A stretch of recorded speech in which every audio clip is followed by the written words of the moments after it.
The craziness continues. I had a gentleman that was upset because a lady didn't have a mask on yesterday. And we have signs up that everyone should be wearing masks. And I said to him, I said, there's no place in this mandate that tells me I can tell them not to come in or I can tell them to come in. You know, I said, you need to read it. It's a very fine line. It's very difficult for us. You don't know what is right and what is wrong. You know, my approach has been that we go up to people and we tell them, for the safety of our employees, for my safety, for other customers' safety, you really should be wearing a mask. Nothing seems to be moving forward with this. We're still in dire straits for variety in the paper aisle. I mean, today's load came with 0 paper towels, 4 cases of toilet paper, and 2 cases of napkins. Should have been about 50 to 60 cases. You know, it's bizarre. The pasta situation is getting better, which from day one, that was one of the things that was hit awful hard. I mean, pasta was just in demand, and it only makes sense. It's shelf stable. You don't have to worry about it. Rice is still a major problem. You know, regular rice, we do get the packets in, but regular bagged 5-pound rice, 1-pound rice, 2-pound rice, non-existent. Don't be scared to substitute items.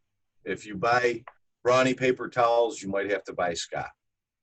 You might have to buy a no-name brand. So it's just a pretty bold statement when people protest. You know, I understand that, like I said, people don't want to be locked down, but nobody is enjoying being quarantined. Nobody is enjoying being locked down all the time.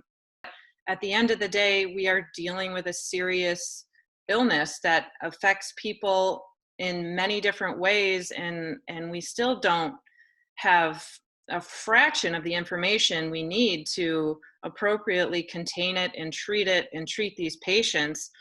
And until then, healthcare workers are putting their lives on the line and their families' lives on the line.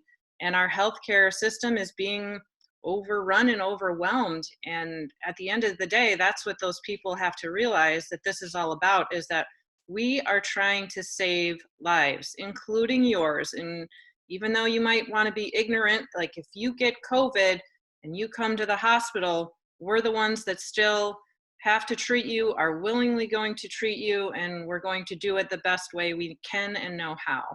My son had a virtual meeting with his classmates this morning, and I was just kind of listening in the background, and they were talking about heroes. And my son, who's not even 6, when it was his turn, he said, "My hero is my mommy because she's a nurse." And I stopped in my tracks. I was cleaning up the kitchen, and I turned around, and I couldn't believe that at his age he thought about that and he put that thought together. And, you know, when given the opportunity, that's what came out of his mouth. I was floored.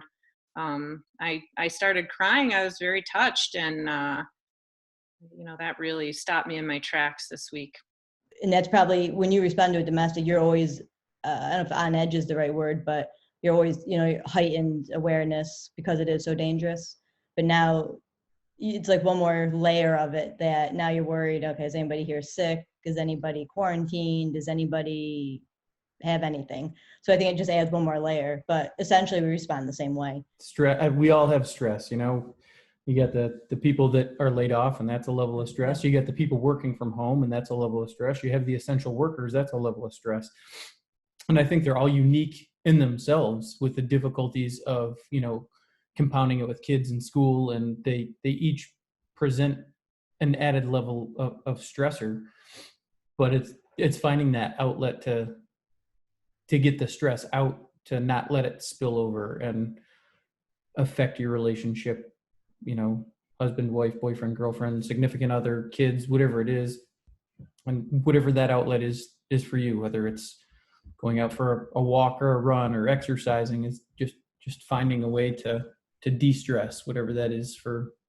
It's so individual, but. And we come home, we both make sure we try to work out. We both actually just worked out before we got on with you. Just something we try to do almost every single day. just as an outlet, because we both are going to bring everything home.